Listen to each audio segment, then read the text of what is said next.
Hello. So today I want to talk about what's often regarded as the first presupposition of NLP. The map is not the territory. Now, this has been talked about a great deal, it's been written about a great deal, and if you haven't come across it before, it's simply a way of expressing the fact that our perception of the world, what we have in our heads, is more like a map than it is the real territory. So it's a representation. And in the same way as you can make different maps of the same area for different purposes, you can have a geographical map, you can have a political map, you can have a road map, lots of different ways of mapping the same area. We can map our experience in different ways too. So we can represent things in different ways for different purposes. So the reason why this is included as a cornerstone of NLP is that it recognises that everybody lives in their own subjective version of the world. That what's going on in the world around us is very rich. There's a lot of information available through our five senses to our brains. And the evidence suggests that our brains cannot possibly process even a small fraction of that. So we reduce it down, and filter it down to just essential elements, which means that we end up with a version of reality that is ours and ours alone. So best estimates are that there's something like 6 billion bits per second of information available to your five senses. And I've also seen it written that the limit of the brain is 134 bits per second. So 6 billion on the outside, 134 on the inside. That's a big filtering job. So what that means is that you can sit in a meeting with 2, 3, 6, 10 other people and come away at the end of a meeting and have a completely different view of what's been agreed and decided as the person who's been sitting beside you for the last hour. I know you've had that experience. Everybody has. The reason is that we all live in our own version of reality. So how does it help to know that? Well, first of all, I think it helps because it makes us more tolerant of other people's versions of reality.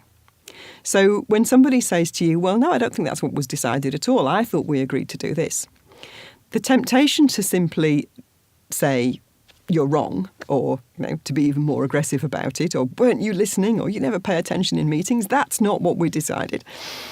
The temptation to do that is removed if you really and truly work on the basis that the map is not the territory. And so the response might be more like, that's not what I remembered.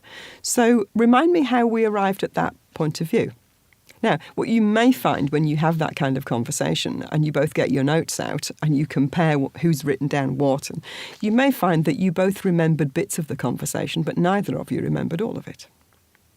And that saves you falling out with a colleague. If you really work on the basis that the map is not the territory, that means that you'd always be open to the possibility that you might have missed something. It means you're always open to the possibility that there might be a different way of looking at things. It also means that when somebody has a different point of view from you, it doesn't feel like a personal insult.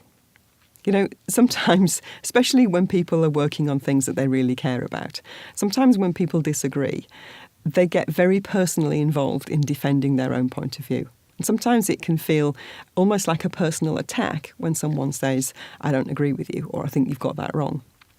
But if they're able to see the world through that filter of the map's not the territory, then it makes it easier to stand back and say, oh, did I miss something? Did you miss something? Maybe we should just go back over this again and see what's really going on.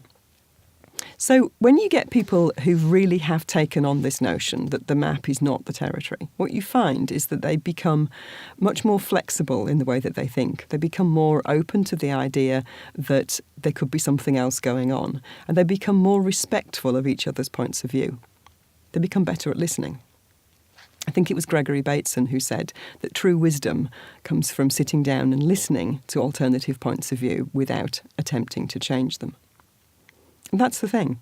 You can respect somebody else's different point of view without feeling compulsed to change your own. Because if the map really isn't the territory, then that means there is no right or wrong version of reality.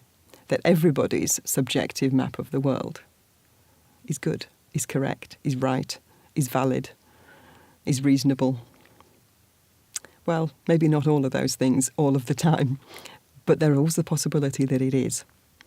So, just for today, Have a go at seeing the world through that filter. The map is not the territory. My version of reality isn't the only one. It isn't necessarily right. It isn't necessarily the same. But I could learn something interesting if I start showing an interest in other people's maps of the world. Give it a go, see what you find out. Have fun.